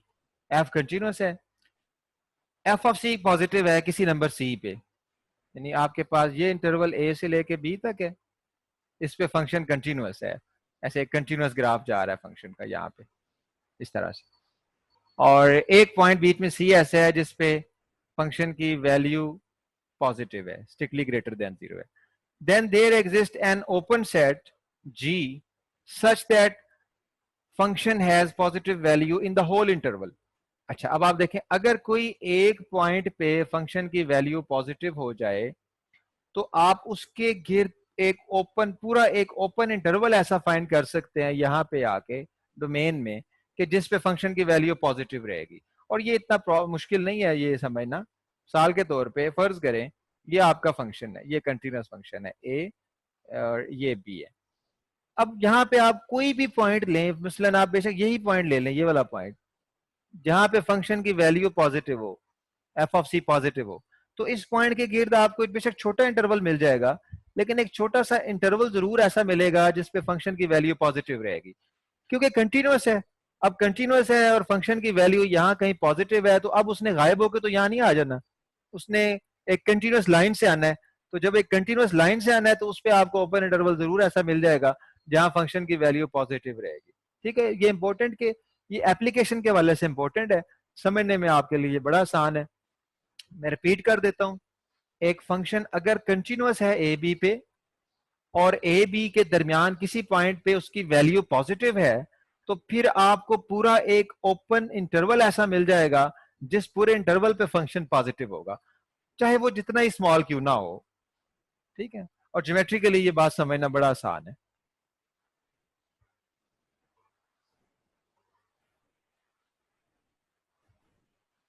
Next ये हमारे पास एग्जांपल है जिसे हम ऑलमोस्ट डिस्कस कर चुके हुए हैं, फिर मैं रिपीट कर देता हूँ। एक फंक्शन एफ इस तरह से है कि उसकी वैल्यू कि वो फंक्शन एक तो पूरे आर पे डिफाइंड है, रियल वैल्यूड फंक्शन है, और उसकी जो वैल्यूज हैं वो दो है, -1 एंड +1। ठीक है, ये फंक्शन है। जब x रैशनल होता है तो उसकी वैल्यू है 1, और जब x इरेशनल होता है तो उसकी वैल्यू है -1। Then this function is discontinuous everywhere, but f of x mod is continuous on R। सबसे पहले तो हम f को देख लेते हैं, कंटिन्यूटी f की। f डिसकंटिन्यूअस है। f क्यों डिसकंटिन्यूअस है? आप कोई एक पॉइंट a ले लें R में से, एनी रियल नंबर a, इस पे आप चेक करें कि इसकी लिमिट एग्जिस्ट नहीं करेगी।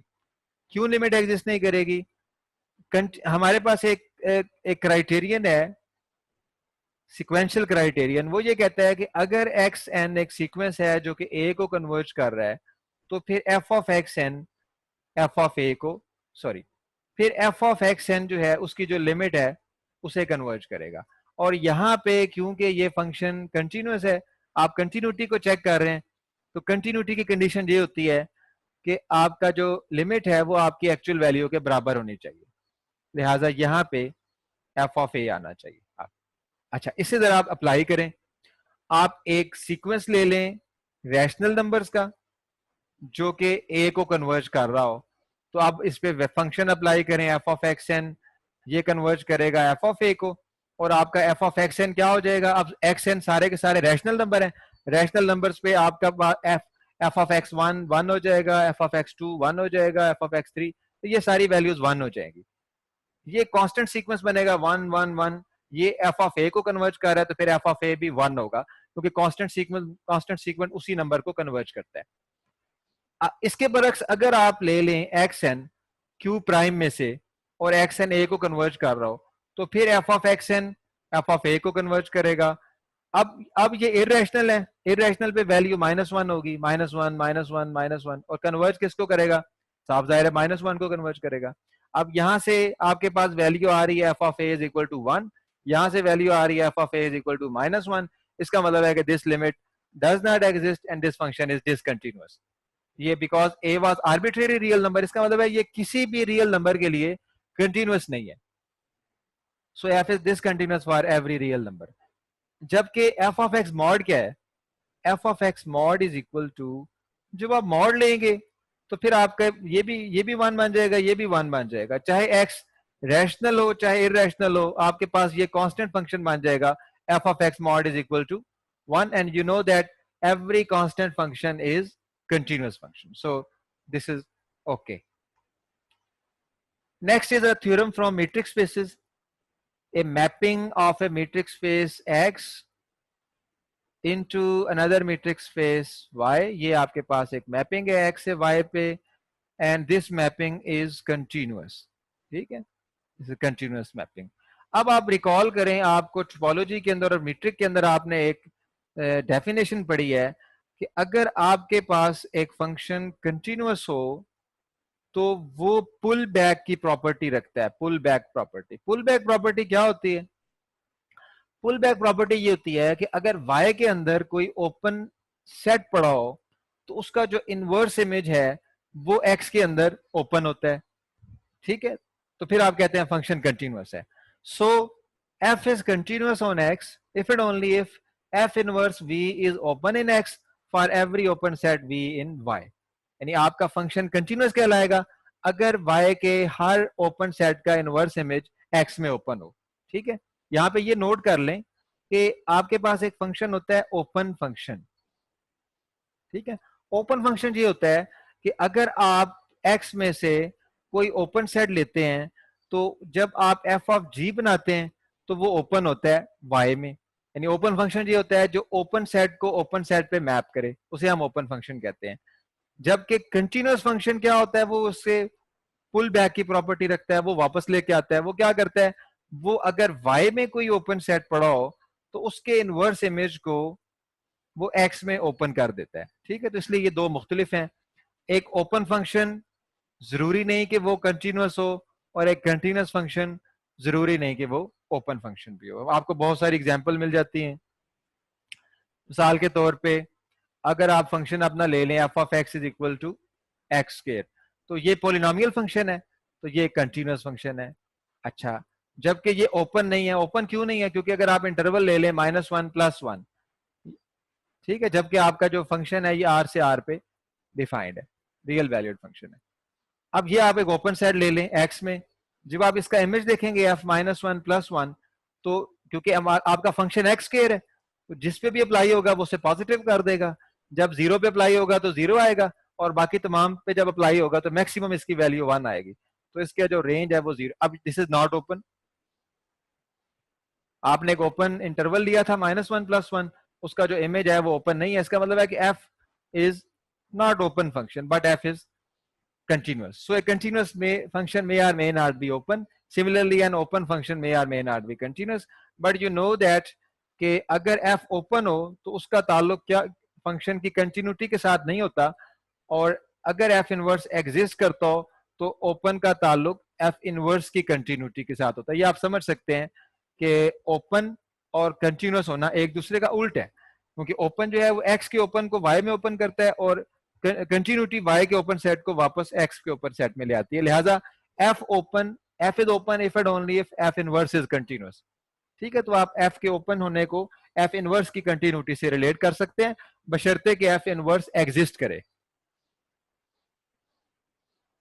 Late these are k functions f1 f2 f3, ये सारे के सारे रियल वैल्यूड फंक्शन है, और इनकी जो डोमेन है वो एक सेट मीट्रिक स्पेस है।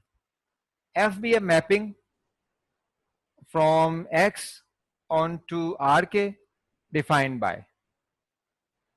इन सारे फंक्शंस को मिला के आपने एक मैपिंग बनाई f ऑफ x, ये वेक्टर वैल्यूड है। यानी आपका जो f1 है, f1 वो तो x से r पे है। इसका मतलब ये है कि f1x is a real number, same is the case for others. f2x is a real number, f3x is a real number. अगर आप इन सारे रियल नंबर को यूज करके एक नई मैपिंग डिफाइन कर लें, fx equal to f1x f2x fkx, तो ये k ट्रिपल फंक्शन बन जाएगा। इसका मतलब है कि जो ये f है ये x से r के बजाय r k पे है। ठीक है, तो ये एक वेक्टर वैल्यूड फंक्शन कहलाता है f। f is continuous on f x if and only if all these are k are continuous function on x. This is also very simple कि अगर आपके पास ये सारे फंक्शन कंटिन्यूस होंगे तो इनसे मिलने वाला जो वेक्टर वैल्यूड फंक्शन होगा वो भी कंटिन्यूस होगा। ठीक है, ये वेक्टर एनालिसिस के अंदर भी आपने पढ़ा है कि f की कंटिन्यूटी डिपेंड करती है इन तमाम फंक्शंस की कंटिन्यूटी पे, एंड कन्वर्स आल्सो होल्ड। बिस्मिल्लाहिर्रहमानिर्रहीम। ये हमने थ्योरम से स्टार्ट करना है। Suppose f is continuous on AB, f of A is negative, f of A is positive, यानी आपका ये फंक्शन रियल वैल्यूड फंक्शन है। इस तरह से है कि A पे फंक्शन की वैल्यू है नेगेटिव, इधर है, और B पॉइंट पे फंक्शन की वैल्यू है पॉजिटिव, ये वैल्यू, यानी अपोजिट साइन है A और B पे। अब फंक्शन कंटिन्यूस है। कंटिन्यूस का मतलब ये है कि ये जो वैल्यू है फंक्शन की, इसने एक कंटिन्यूस लाइन के साथ आते हुए इस बी पॉइंट को मिलना है। अच्छा, अब आप देखें जब पॉजिटिव नेगेटिव से पॉजिटिव पे जाएगा तो कहीं ना कहीं वो जीरो से गुजर के जाएगा, यानी कहीं ना कहीं वो एक्स एक्सिस को क्रॉस करके जाएगा। जहां पे वो एक्स एक्सिस से ग्राफ मिलेगा वहां पे आपका जो वाई कंपोनेंट है या वाई है वो जीरो हो जाएगा। यानी फर्ज करें कि ये पॉइंट सी है जहां पे फंक्शन एक्स एक्सिस को कट कर रहा है, तो इसका जो y है यानी f ऑफ c वो जीरो हो जाएगा। ठीक है, यही बात यहाँ पे लिखी है कि अगर f ऑफ a नेगेटिव हो, f ऑफ a पॉजिटिव हो, तो a और b के दरमियान एक पॉइंट c ऐसा जरूर होगा जिस पे फंक्शन की वैल्यू जीरो हो जाएगी। सेम इज द केस कि अगर आपका फंक्शन a पे पॉजिटिव हो और आपका फंक्शन b पे नेगेटिव हो, यानी ऑपोजिट साइन हो, तो फिर जो कंटिन्यूस होगा तो फिर वो लाइन जरूर कहीं ना कहीं किसी पॉइंट सी पे एक्स एक्सिस को कट करेगी और वहां पे एफ ऑफ सी, क्योंकि एक्स एक्सिस पे वाई जीरो होता है तो एफ ऑफ सी जीरो होगा। ठीक है, ऐसे सी को आप इसका रूट भी कह सकते हैं, रूट ऑफ दिस इक्वेशन, ठीक है, या zero of this function. So what is this? This is basically special case of intermediate value theorem. और आप जानते हैं कि ये न्यूमेरिकल एनालिसिस में ये बड़ा इंपॉर्टेंट थ्योरम है, और ये सारी की सारी बाहरें ये कंटिन्यूटी की हैं, सारी खूबी ये कंटिन्यूटी की है। यानी अगर आपका फंक्शन कंटिन्यूअस है तो आप उस फंक्शन से रूट फाइंड करने के लिए ये टेस्ट अप्लाई करते हैं। मसलन आपको कोई पोलिनोमियल मिसाल के तौर पे एक्स आपसे कि find the root of this, ठीक है, equal to x cube minus 0.5।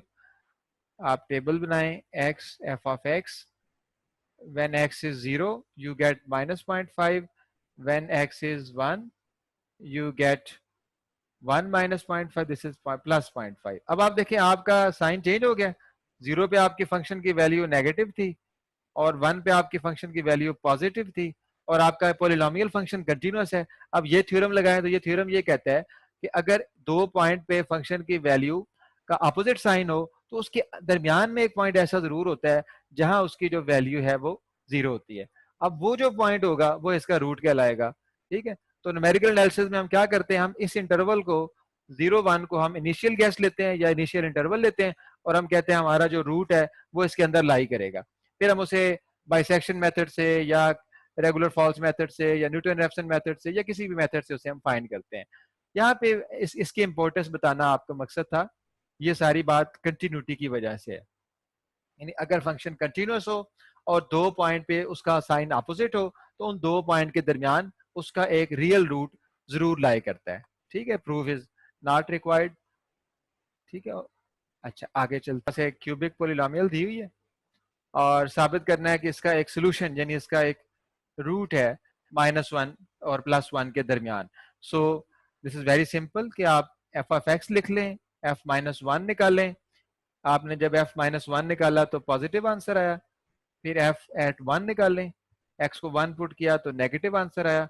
This ensures that there is a number c between -1 +1 for which f c is 0, और वो आपका रूट होगा। ठीक है, तो ये बेसिकली एप्लीकेशन है इस थ्योरम की।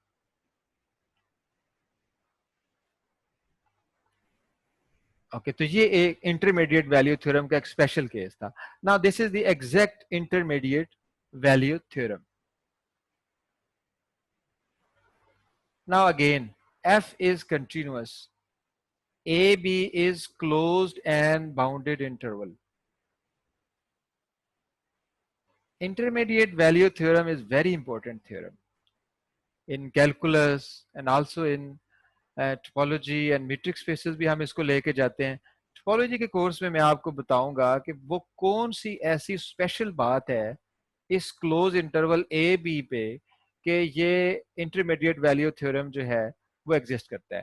यानी यानी ये काफी नहीं है कि फंक्शन कंटिन्यूअस हो तो इंटरमीडिएट वैल्यू थ्योरम लाजमी होगा, बल्कि ये इस इंटरवल के अंदर भी एक खास बात ऐसी है जिसकी वजह से ये इंटरमीडिएट वैल्यू थ्योरम आता है, उसे आमतौर पर हम टोपोलॉजी के अंदर हाईलाइट करते हैं। खैर, suppose f is continuous on a b closed interval and f is not equal to fb, different values। fa not equal to fb का मतलब ये होगा ना कि either fa is less than fb और fa is greater than f, दो cases आ जाएंगे। ठीक है, and given A number lambda, ये f ऑफ a है ताकि आपको क्लियर फर्क नजर आ जाए, ये f ऑफ b है, यानी f ऑफ a ये, एफ ऑफ बी ये डिफरेंस है इसके दरमियान, एफ ऑफ ए और एफ ऑफ बी के दरमियान। इस वक्त f of A is greater than f of b. अच्छा, ये अब यहाँ पे होगा क्या? थ्योरम इंटरमीडिएट वैल्यू थ्योरम क्या है? इंटरमीडिएट वैल्यू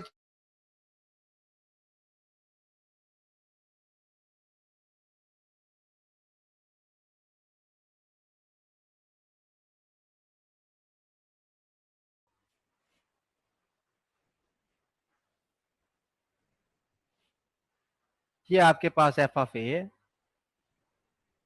ये आपके पास एफ ऑफ बी है, ये इनके दरमियान डिफरेंस है। अब इंटरमीडिएट वैल्यू थ्योरम क्या कहते हैं? इंटरमीडिएट वैल्यू थ्योरम ये कहता है कि आप इस लाइन पे कहीं पे एफ ऑफ ए और एफ ऑफ बी के दरमियान कोई नंबर लैम्डा लें, यानी आप ये क्योंकि एफ ऑफ बी लेस है एफ ऑफ ए से, तो आपने F of B F of A के दरमियान एक नंबर लैम्डा लिया। अब इंटरमीडिएट वैल्यू थ्योरम ये कहता है कि इस लैम्डा के करस्पॉन्डिंग ए बी के दरमियान आपके पास एक पॉइंट सी ऐसा एग्जिस्ट करेगा कि एफ ऑफ सी जो है वो उस लैम्डा के बराबर हो जाएगा। कैसे? आप देखें ये लाइन कंटिन्यूस है। कंटिन्यूस का मतलब है कि एक इसने कंटिन्यूस लाइन ऐसे किसी तरह से इसने एफ ऑफ बी तक पहुंचना है। अब जब इसने किसी तरह एफ ऑफ बी तक पहुंचना है, अब आप देखिए दरमियान में कहीं ना कहीं इसकी हाइट लैम्डा जरूर होगी। ये वो पॉइंट है जहां इसकी हाइट लैम्डा होगी। अब ये पॉइंट यहाँ पे जब आप एक्स एक्सिस पे आए तो ये ए है, ये बी है, ये पॉइंट यहाँ पे होगा सी। तो इसका मतलब है कि for every lambda between a and f of a and f of b, there exists c between a and b such that f of c equals to this lambda। ठीक है, यानी आप आसान लफ्जों में आप ये कह सकते हैं कि आपका जो फंक्शन है वो f ऑफ a और f ऑफ b के दरमियान तमाम वैल्यूज अटेन करेगा। फर्ज करो आप लैम्डा यहां ले लेते हैं लैम्डा, तो इसके करस्पॉन्डिंग यहाँ पे एक नंबर c मिल जाएगा जिस पे जब f अप्लाई करेंगे तो f ऑफ c लैम्डा के बराबर हो जाएगा। ठीक है, तो अगर फंक्शन कंटिन्यूअस है क्लोज और बाउंडेड इंटरवल ए बी पर और एफ ऑफ ए और एफ ऑफ बी डिफरेंट है, तो फिर उनके दरमियान में जो वैल्यूज होंगी वो भी जरूर अटेन होंगी। ठीक है, अच्छा ये हो गया हमारे पास intermediate value theorem.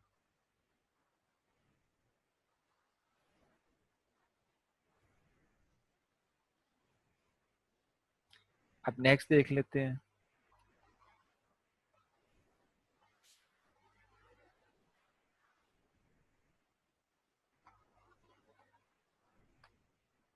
Intermediate value theorem की तरह ही एक इक्वली इंपॉर्टेंट थ्योरम है मैक्सिमम वैल्यू थ्योरम। इसे आप मैक्सिमम वैल्यू थ्योरम भी कह लें।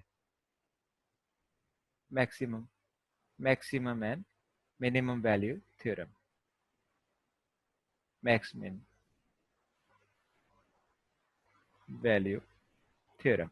अगेन मैं हाईलाइट करूंगा दो बातों को, कंटिन्यूटी को और इस इंटरवल को। यहां फिर इसी इंटरवल का कमाल है, लेकिन इसमें वो बात मुख्तलिफ है। यानी इंटरमीडिएट वैल्यू थ्योरम में कोई और खूबी है जिसकी वजह से वो थ्योरम जो है वो एग्जिस्ट करता है, और मैक्सिमम मिनिमम वैल्यू में एक नए तरीके से ये क्लोज इंटरवल अपना एक रोल प्ले कर रहा है। ठीक है, लेकिन बहरहाल इसकी इंपॉर्टेंस यहाँ भी है। और ये थ्योरम क्या है, मैं आपको थोड़ा सा इसका बैकग्राउंड समझाता हूँ। दो बातें हैं, एक आपके पास है कंटिन्यूटी, आपको पता है, आपको डिफाइन कर दी। दूसरा है बाउंडेड। कोई भी फंक्शन एफ है ए से बी पे या ए से आर पे और रियल वैल्यूड फंक्शन है, इसे हम बाउंडेड कब कहेंगे? When f of x mod is less than some number for all x in domain of f. ठीक है, ये बाउंडेडनेस होता है। अच्छा, अब इन जनरल आपका जो फंक्शन है अगर वो कंटिन्यूअस है, हो सकता है वो बाउंडेड ना हो। साल के तौर पे f of x equal to x, ये आइडेंटिटी फंक्शन है। ये आप देखें अगर तो ये लीनियर फंक्शन है and every linear function is continuous, लिहाजा ये कंटिन्यूअस है। लेकिन ये बाउंडेड नहीं है। क्यों बाउंडेड नहीं है? क्योंकि बाउंडेडनेस का मतलब ये होगा कि F of x is less than some number M. F of X X है, so X mod is less than M, which is not possible because X is every real number. इसकी जो values हैं function की, x one होगा तो one, x to होगा तो to, three होगा तो थ्री। अब ये जो सेट है ये बाउंडेड अबव नहीं है, लिहाजा ये फंक्शन अनबाउंडेड है। इसकी वैल्यू बढ़ती जाएगी, कम करना चाहे तो कम होती जाएगी। ना इसका कोई अपर बाउंड ना इसका कोई लोअर बाउंड, लेकिन कंटिन्यूअस है। इसका मतलब है कि कंटिन्यूअस फंक्शन जरूरी नहीं है कि वो बाउंडेड हो। अच्छा, दूसरी तरफ आप देख लें कि फर्ज करो एक फंक्शन है बाउंडेड। साल के तौर पे f of x is equal to one if x is greater than zero, minus one if x is less than zero. This is bounded क्योंकि इसकी जो वैल्यूज हैं वो लेस देन एम है, क्योंकि इसकी वैल्यू क्या होगी, इसकी वैल्यू वन माइनस वन, दोनों सूरतों में वन होगी। वन इज, आप एम को टू रख लें तो आप कह सकते हैं कि F of x mod is always less equal to two. ठीक है, तो ये बाउंडेड है। अच्छा, क्या ये कंटिन्यूस है? नो, बिकॉज आप अगर इसकी लिमिट लेते हैं x approaches to 0 plus right limit, तो आपके पास इसकी जो लिमिट आती है वो क्या आती है? वो आती है 1। और अगर आप इसकी लिमिट लेते हैं लेफ्ट लिमिट एट 0 तो वो आती है -1। इसका मतलब है कि ये कंटिन्यूस नहीं है। So boundedness does not imply continuous and continuous does not imply boundedness. ठीक है, तो ये दोनों इंडिपेंडेंट चीजें हैं। बाउंडेड का कंटिन्यूस होना जरूरी नहीं, कंटिन्यूस का बाउंडेड होना जरूरी नहीं। बट क्वेश्चन इज कि क्या ऐसी कोई कंडीशन है जिसके तहत एक कंटिन्यूस फंक्शन बाउंडेड हो जाए? एंड आंसर इज, अगर आपका function real valued function closed और बाउंडेड इंटरवल पे डिफाइंड हो, तो फिर आपका हर कंटिन्यूस फंक्शन ना सिर्फ बाउंडेड होता है बल्कि वो अपने बाउंड्स को अटेन भी करता है। यानी there exist some number c belongs to interval a b such that f of c is equal to the minimum value of this function, and similarly there exists some number d such that f of d is equal to the maximum value of the function। ठीक है, ये खूबी कब होती है? जब आपके पास जो डोमेन है वो क्लोज्ड और बाउंडेड इंटरवल हो। और टोपोलॉजी में अगर हम इसे जनरल बात करें तो वो ये है कि जब आपकी डोमेन कॉम्पैक्ट हो, आपका फंक्शन कंटिन्यूस है, आपकी डोमेन कॉम्पैक्ट है, तो फिर आपका फंक्शन जरूर बाउंडेड होगा। इन जनरल बाउंडेड नहीं होता, लेकिन अगर डोमेन कॉम्पैक्ट हो तो फिर बाउंडेड होता है। ठीक है, इसका प्रूफ रिक्वायर्ड नहीं है हमें। This is well known maximum minimum value theorem.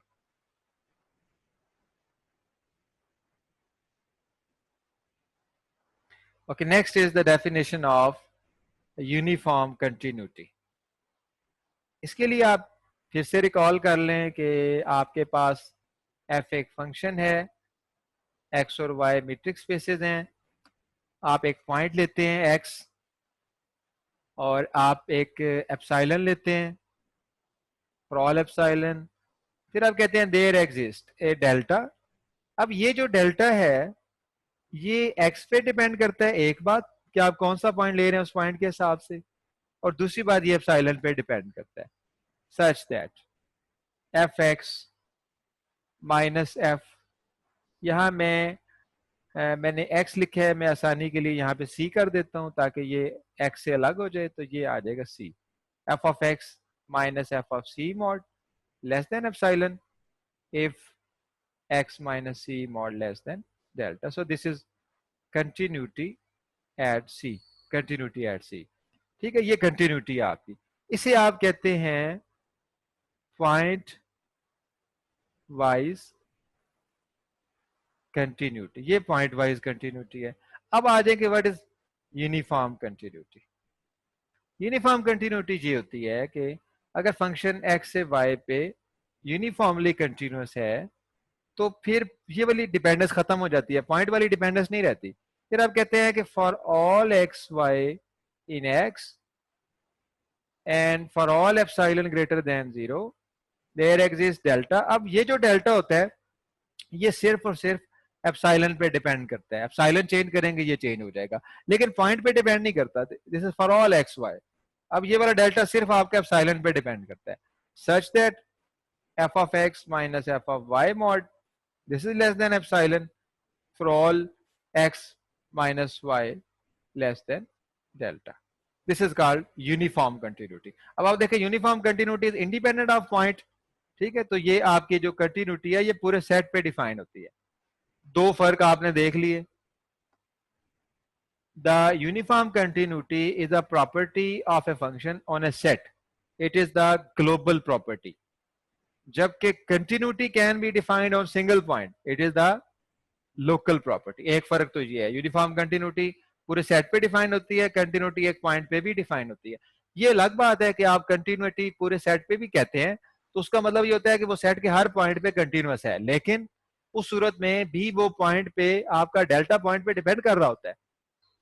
अच्छा, if f is continuous on x it is possible to, ये डेफिनेशन आ गई है। अब यहाँ पे कुछ रिजल्ट्स हैं। दो फर्क आपने देख लिए। जो यूनिफॉर्म कंटिन्यूटी है वो ग्लोबल प्रॉपर्टी है, पूरे सेट पे डिफाइन होती है, और जो कंटिन्यूटी है वो लोकल प्रॉपर्टी है। एक बात।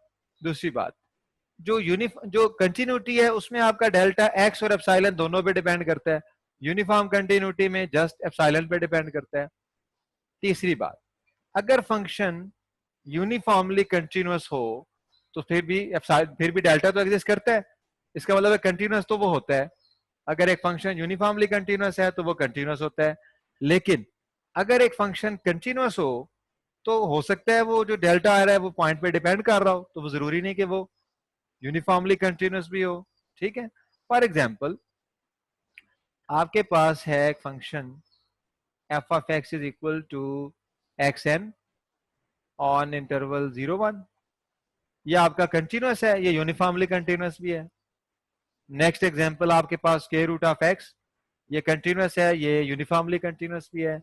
नेक्स्ट एग्जांपल आपके पास ओपन इंटरवल के साथ 0 पे ओपन कर लें 1/x, ये कंटिन्यूअस है क्योंकि 0 शामिल नहीं करेंगे तो कंटिन्यूअस हो जाएगा, 0 शामिल करेंगे तो डिसकंटिन्यूअस हो जाएगा। ये कंटिन्यूअस है but this is not uniformly continuous. ये कंटिन्यूअस है लेकिन यूनिफॉर्मली कंटिन्यूअस नहीं है। यूनिफॉर्मली कंटिन्यूअस क्यों नहीं है ये मैं आपको दिखाता हूं कि ये यूनिफॉर्मली कंटिन्यूअस क्यों नहीं है।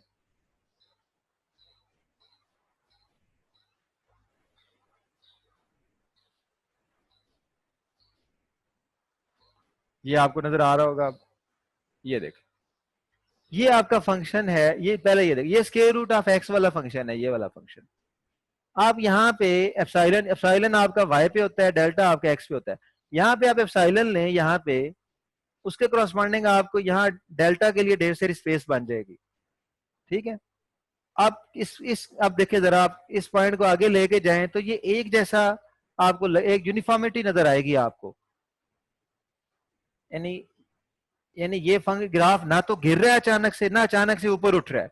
जो ग्राफ अचानक से गिर जाए या अचानक से ऊपर उठे वो यूनिफॉर्म नहीं होता, तो ये यूनिफॉर्मली कंटिन्यूअस है।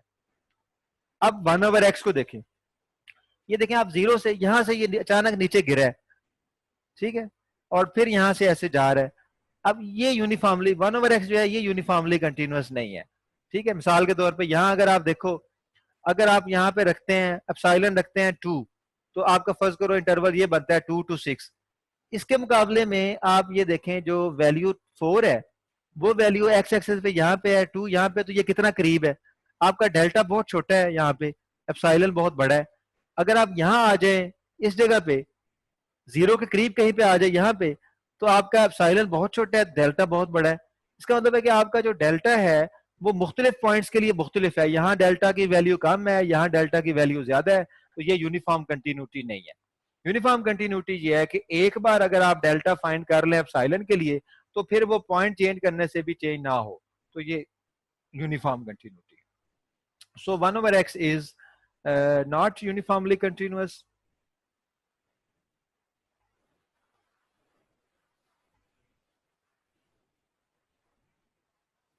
And so this is the reason that many other functions involving 1/x are not uniformly continuous.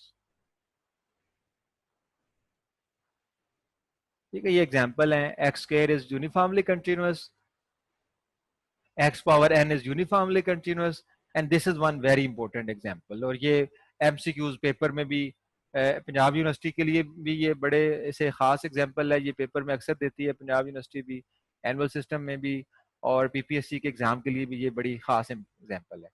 ठीक है, ये एक इंपॉर्टेंट एग्जांपल है, इसे आप अच्छी तरह कर लेना। ऐसा आपके पास ये इंटरवल है और एफ ऑफ एक्स आपके पास 1/x है।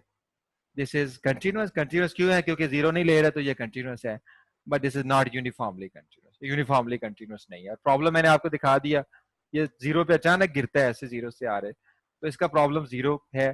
ठीक है, जीरो के करीब इसका प्रॉब्लम है। आप कोई भी इंटरवल ऐसा लें जो जीरो, जिसमें जीरो होगा तो ये यूनिफॉर्मली कंटिन्यूअस नहीं होगा। ठीक है, so this is not uniformly continuous.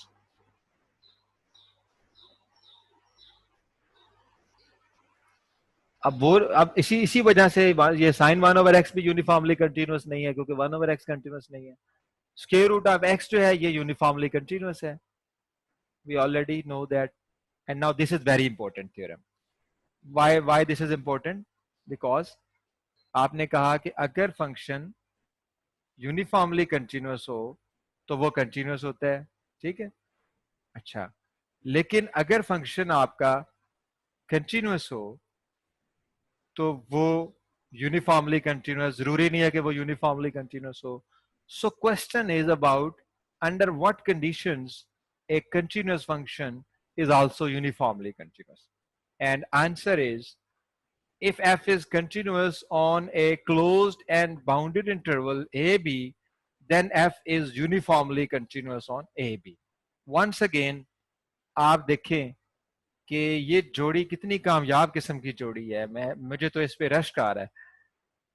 एक कंटिन्यूटी और एक क्लोज्ड एंड बाउंडेड इंटरवल, ये दो, यानी ये दो जब मिलते हैं तो कमाल कर देते हैं. मुझे बड़ा रश्क आता है इस पे, एक कंटिन्यूटी पे और एक क्लोज और बाउंडेड इंटरवल पे, कि ये जब मिले हैं तो क्या से क्या कर दिया. इनकी वजह से इंटरमीडिएट वैल्यू थ्योरम मिला, इनकी वजह से मैक्सिमम मिनिमम वैल्यू थ्योरम मिला. अब इनकी वजह से हमें हमारा कंटिन्यूस फंक्शन यूनिफॉर्मली कंटिन्यूस हो गया. So that this is very fascinating properties of this compact interval a b. ठीक है. अच्छा, so if f is continuous and the interval is closed and bounded, we obtain uniform continuity.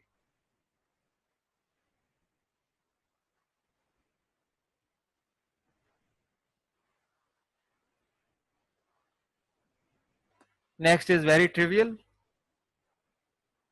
F and G are two continuous mappings on metric space X into R के. दो mapping है आपके पास X से R की, ये vector valued हैं, G भी vector valued है, दोनों कंटिन्यूस हैं, तो फिर उनका सम और उनका प्रोडक्ट ये भी कंटिन्यूस होगा. This is very trivial, we have already discussed.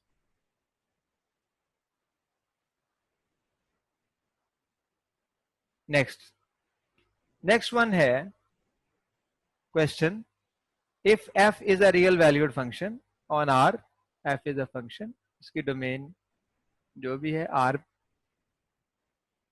Defined on R का मतलब है कि इसकी जो डोमेन है वो R ही है. ये आपके पास R है, f from R to R, which satisfies this property that this limit is zero, show that the function is continuous. अगर आप गौर करें तो ये जो पहला फैक्टर है f of x plus h, h approaches to zero, ये आपको देता है राइट लिमिट, और ये जो दूसरा फैक्टर है ये आपको देता है left limit.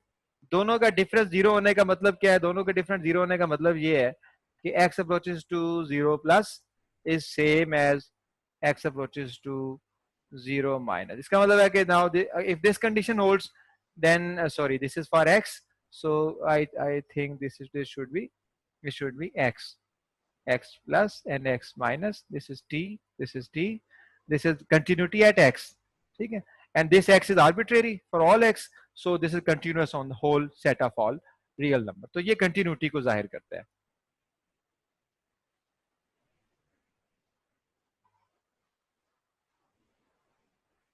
Okay, now last thing is discontinuity. What is discontinuity of a function? Discontinuity के लिए कंटिन्यूटी को याद रखें. कंटिन्यूटी कहती है कि एफ सी पे डिफाइंड हो. कंटिन्यूटी कहती है कि आपकी जो लिमिट्स हैं वो पॉजिटिव और नेगेटिव दोनों एग्जिस्ट करें. कंटिन्यूटी ये कहती है कि आपकी जो लिमिट्स हैं पॉजिटिव और जो आपकी लिमिट्स हैं नेगेटिव वो इक्वल हो.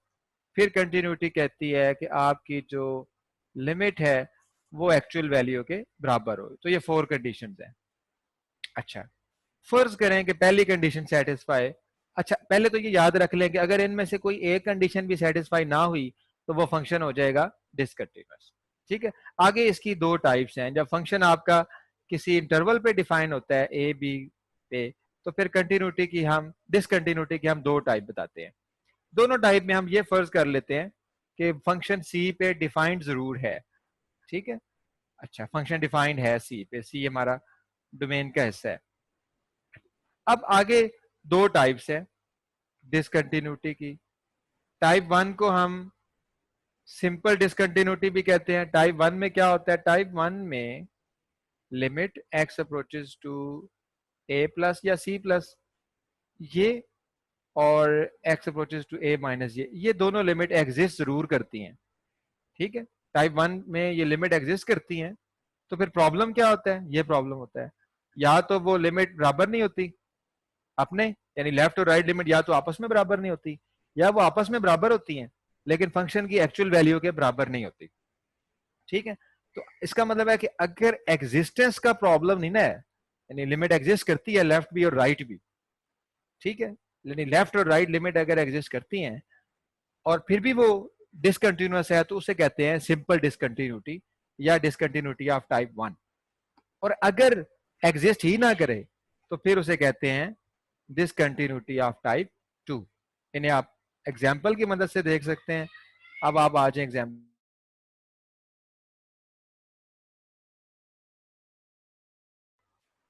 अब आ जाए इसकी एग्जाम्पल्स पे।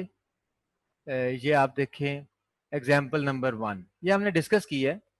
इसमें आपने देखा था कि इसमें लिमिट एग्जिस्ट नहीं करती, चाहे वो किसी भी पॉइंट पे राइट लिमिट हो, चाहे वो किसी भी पॉइंट पे लेफ्ट लिमिट हो, वो डज नॉट एग्जिस्ट, ठीक है। आपने याद है सिक्वेंशियल क्राइटेरियन से हमने देखा था लिमिट्स एग्जिस्ट नहीं करती, तो इसका मतलब है कि ये सेकंड काइंड की डिसकंटिन्यूटी, अगर लिमिट एग्जिस्ट ना करे तो सेकंड काइंड। अच्छा, पार्ट 2 में आप देखें कि अगर x इरेशनल है और जीरो पे लिमिट लेते हैं तो ये जीरो आती है, तो ये बराबर हो जाते हैं दोनों। यहाँ पे देखो किसी पॉइंट पे भी ये बराबर नहीं है, किसी पॉइंट पे लिमिट एग्जिस्ट नहीं करती, यहाँ पे जीरो पे ये बराबर है। इसका मतलब है कि इसकी जो लिमिट है वो जीरो पे एग्जिस्ट करती है और वो एक्चुअल वैल्यू के बराबर है, तो जीरो पे कंटिन्यूअस है। लेकिन जीरो के अलावा किसी पॉइंट पे भी, जैसे इसकी लिमिट एग्जिस्ट नहीं करती, इसकी लिमिट एग्जिस्ट नहीं करती, तो ये भी सेकेंड काइंड की डिसकंटिन्यूटी है जीरो के अलावा। यानी ये एक पॉइंट पे डिसकंटिन्यूअस है, बाकी सॉरी एक पॉइंट पे कंटिन्यूअस है, बाकी सारे पॉइंट पे डिसकंटिन्यूअस है। और ये वाला फंक्शन हर पॉइंट पे डिसकंटिन्यूअस है, पीस वाइज फंक्शन। आप इसे बड़ी आसानी से चेक करेंगे, 1 पे चेक करेंगे, 0 पे चेक करेंगे, -2 पे चेक करेंगे, -3 और 1 पे जरूरत नहीं पड़ेगी, आप 0 और -2 पे चेक करेंगे। अब आप देखें वो कहता है कि डिसकंटिन्यूअस है 0 पे। क्यों डिसकंटिन्यूअस है, यहां से अगर 0 पे वैल्यू निकाले तो -2 आएगी, यहां से 0 पे वैल्यू निकाले तो +2 आएगी। अब देखें जो इसकी लिमिट्स हैं 0 पे, वो एग्जिस्ट तो करेंगी, लेफ्ट लिमिट भी एग्जिस्ट करेगी, राइट लिमिट भी एग्जिस्ट करेगी, लेकिन बराबर नहीं होगी। तो इसका मतलब है कि ये फर्स्ट काइंड की डिसकंटिन्यूटी है, simple discontinuity. Piecewise function में जब डिसकंटिन्यूटी इस तरह की आती है तो वो सिंपल डिसकंटिन्यूअस होती है, ठीक है, अगर ये लीनियर फंक्शन हुए। लेकिन अगर फंक्शन के अपने अंदर प्रॉब्लम होगा लिमिट एग्जिस्ट ना करने का, तो फिर वो सेकंड काइंड भी हो सकती है। मिसाल के तौर पे साइन 1/x आपने डिटेल से पढ़ा है कि इसकी ना तो लेफ्ट लिमिट एग्जिस्ट करती है ना राइट लिमिट एग्जिस्ट करती है। इसका प्रॉब्लम एग्जिस्टेंस क्या है, क्यों एग्जिस्टेंस क्या है, इसका ग्राफ में आपने ये देखा, लेफ्ट और राइट दोनों साइड पे लिमिट एग्जिस्ट नहीं करेगी, ये बड़ा तेजी से फ्लक्चुएट होगा। अब जबकि एग्जिस्टेंस का प्रॉब्लम आता है तो फिर ये डिसकंटिन्यूटी है सेकंड काइंड की। तो ये आपका तरीका है फर्स्ट काइंड और सेकंड काइंड को क्लासिफाई करने का, ठीक है। So this is the end of this chapter. Hope so कि आपको समझ आ गया होगा। Next time we will start our chapter 4। Thank you very much.